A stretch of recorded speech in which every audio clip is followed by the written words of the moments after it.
Hello everyone, I'm Paul and this is problem 3756. Concatenate non-zero digits and multiply by some 2.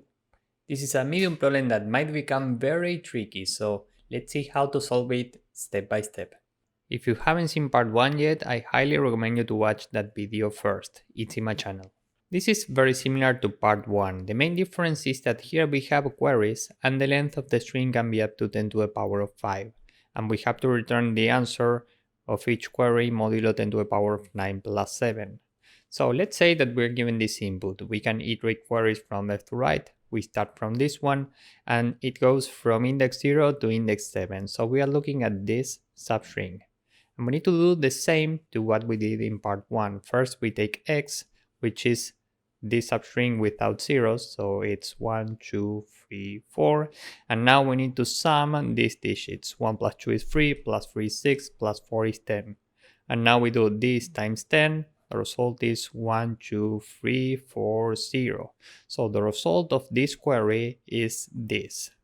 For the next query we have 1, 3, so we are looking at this substring. The digits are 0 to 0, so x is this without zeros, meaning 2, and the sum of this is 2. 2 times 2 is equal to 4, so the result of this query is 4. And this query goes from index 4 to index 6. This without zeros is 3, and the sum of the digits is 3. 3 times 3 is equal to 9, so here we put a 9 in the result. Now we have already iterated all the queries, so the final result is this. Maybe you are thinking about doing what we did in part 1. For example, in this query we can take a substring with 300 and we can iterate characters. Whenever we find a character that's different from 0, we add it to x and at the same time we get the corresponding sum. The problem is down here in the constraints. Remember that this requires big O of the amount of digits. And here we can have up to 10 to the power of 5 digits. And we can have up to 10 to the power of 5 queries. So if we repeat the same process for every query, this will require overall big O of the amount of digits times the amount of queries, meaning 10 to the power of 5 times 10 to the power of 5. And this is a very large number which we can't handle, so we have to think about something else. The main idea here is that we should pre-process the string that we are given somehow, such that when we iterate queries, every time we can get the corresponding x and the corresponding sum in big O of 1 time complexity. So how can we do this? Well, you should be familiar with something called prefix sum. Let's see how this works. Let's say that we're looking at this query. We go from index 4 to index 6. So we are looking at this number. And we need two things. We have to get x and the sum of digits. Now, let's start with the sum of digits. How can we get this in big O of 1 time complexity? Well, we can build a prefix sum array. In case you know how this works, every value is the accumulated sum up to that index. So we start from index 0. 0 plus 1 is 1, so here we put a 1. Next we are here, 1 plus 0 is 1, so here we put a 1. Next 1 plus 2 is 3, 3 plus 0 is 3, 3 plus 3 is 6, 6 plus 0 is 6, 6 plus 0 is 6, and 6 plus 4 is 10. So how do we get the sum of these 3 digits in big O of 1 using this array? Well, we can take the right bound minus the left bound minus 1. 6 minus 3 is equal to 3, which is the sum here. Now, just to be clear, this means that we take the sum of all the digits up to this right bound and subtract the sum of all the digits up to the left bound minus 1. That's how we are left with this range, which is exactly what we want here. And now with this prefix sum array, we can get the sum of any substring in big O of 1 time complexity. That's it for the sum. Now, how do we get x every time in big O of 1? This is where the problem might become tricky. We will use two more data structures. One to keep track of the prefix x at every step, and another one for the prefix count of digits that are different from 0. You will see why in a few seconds. Let's start with px. What do we put here at index 0? Well, we start with 1, so here we put a 1. Next, we are here. Given that this is a 0 and we only care about digits different from 0, we keep the accumulated result, which is 1. Next, we are here and this is different from 0. Here we put 12. Next, we are here and this is a 0, so we keep the accumulated value, 12. Next, we have a 3, so the new value is 1, 2, 3. Next, we have a 0, so we still have 1, 2, 3. Next, we have a 0, so we keep 1, 2, 3. And next, we have a 4, so we use 1, 2, 3, 4. Now let's continue with the prefix count of digits different from 0. What do we put in index 0? Well, this is not a 0, so here we have 1 digit. Next, we have a 0, so we keep the previous accumulated result, 1. Next, we have a digit different from 0, so we do 1 plus the previous number, 1. This is now 2. Next, we have a 0, so we keep 2. Next, we have a digit that's different from 0, so we do 1 plus the previous result, and this is 3. Next, we have a 0, so we keep 3. Next, we have a 0, so we keep 3. And finally, we have a 4, so we do 1 plus the previous result, and this is 4. Now, remember that we are looking at this query, so we are looking at the range from 4 to 6. We know how to get the sum already. For this, we have the prefix sum. We can take the right bound minus the left bound minus 1. 6 minus 3 is equal to 3. Now the question is, how do we get x? Well, if we follow the same logic, we can look at the prefix of x, take the right bound minus the left bound minus 1. But this is wrong. Why? Well, because if we do 1, 2, 3 minus 12, the result is 1, 1, 1. And this is wrong. X should be 3. Here we only have 1 digit that's different from 0 and it's a 3. So what are we missing here? Well, the problem is that we are trying to subtract this number from this number in the lexicographical sense, not in the mathematical sense. We should remove this from the start of the number. That's how we are left with a 3. So what can we do to subtract some number in order to get 3? Well, we can multiply this by 10 to the power of the amount of digits in this range that are different from 0. Here we only have 1, so 10 to the power of 1 is equal to 10 times 12. The result is 120. And now 123 minus 120 is equal to 3, which is exactly what we need for x. Now the question is, how do we get the number of digits in this range efficiently? Well, that's why we have this prefix of counts. We can take the right bound, which is 3, minus the left bound minus 1. 3 minus 2 is equal to 1. That's how we get this one. So now we know that x is equal to 3, and we can do the sum times x, and the result is 9. So the result of this query is 9. Now let's do this one just to make this clear. We are trying to get the sum and x. The sum is relatively simple. We can look at the prefix sum array. Here we take the right bound minus the left bound minus 1. 3 minus 1 is equal to 2. And for x, we can take the right bound 12 minus the left bound minus 1. 1. But remember that we are trying to subtract this from this in the lexicographical sense. So we have to multiply 1 by 10 to the power of the amount of digits in the range from 1 to 3 that are different from 0. For this, we have the prefix count. We take the right bound 2 minus the left bound minus 1. 2 minus 1 is 1. So here we use 10 to the power of 1.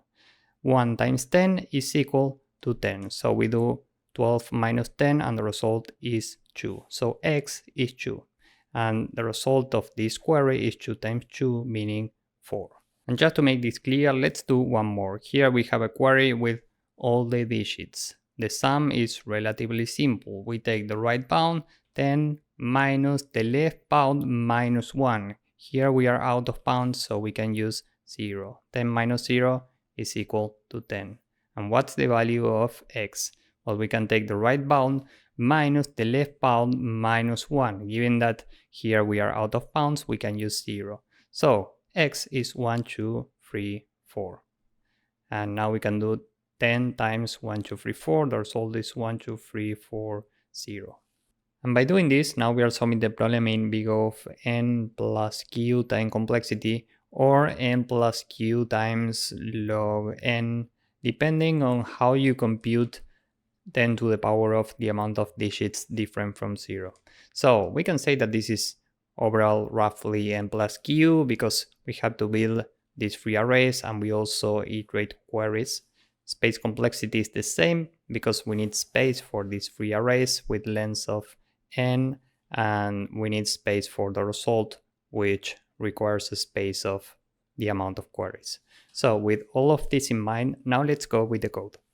First, we have a mod value 10 to the power of 9 plus 7, and we can say that n is the length of the string that we are given. We need three arrays. The prefix sum array is an array with 0 times n, and just to be clear, this is the prefix sum array. We have a prefix count. This is an array with 0 times n, and just to be clear, this is the prefix count of digits different from 0. And we are keeping track of the prefix of x at every step.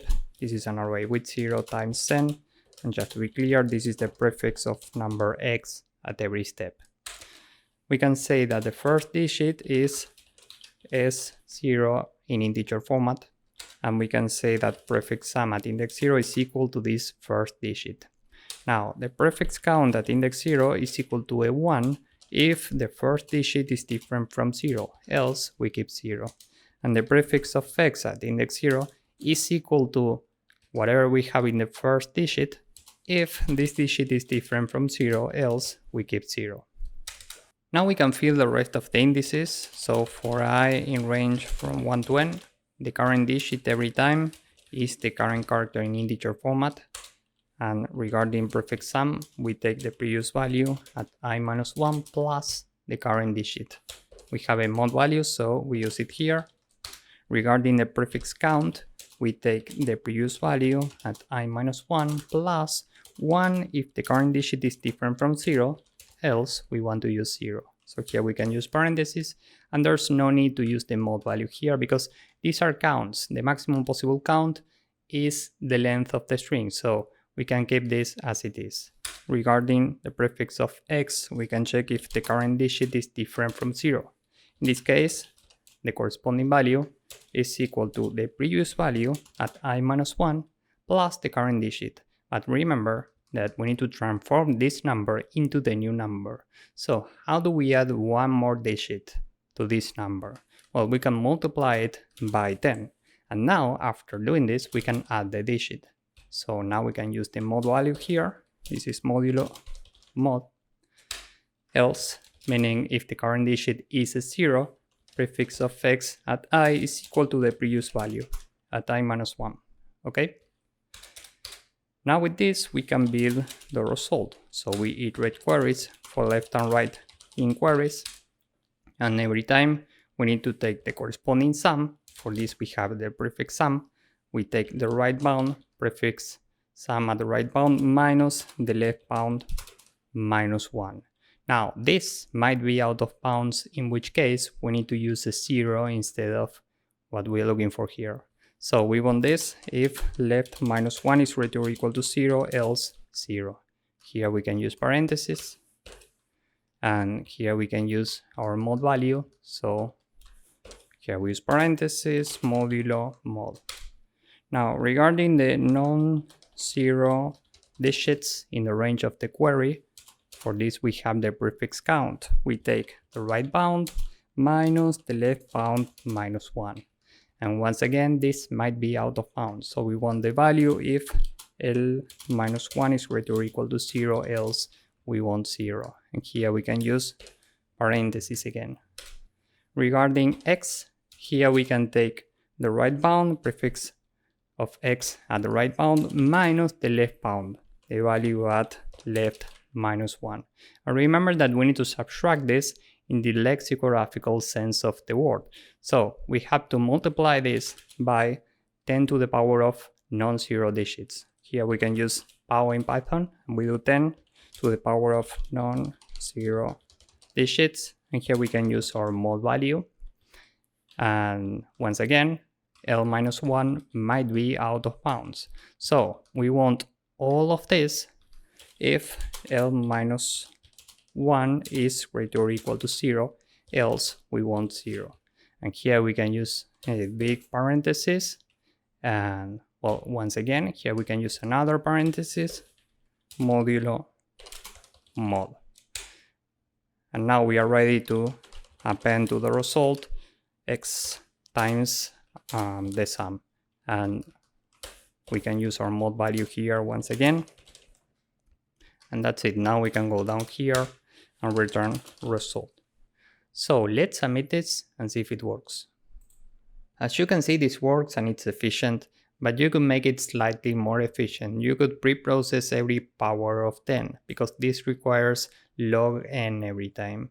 But I think that this is intuitive enough. So if you found this useful, please drop a like, subscribe, and see you in the next one. Bye bye.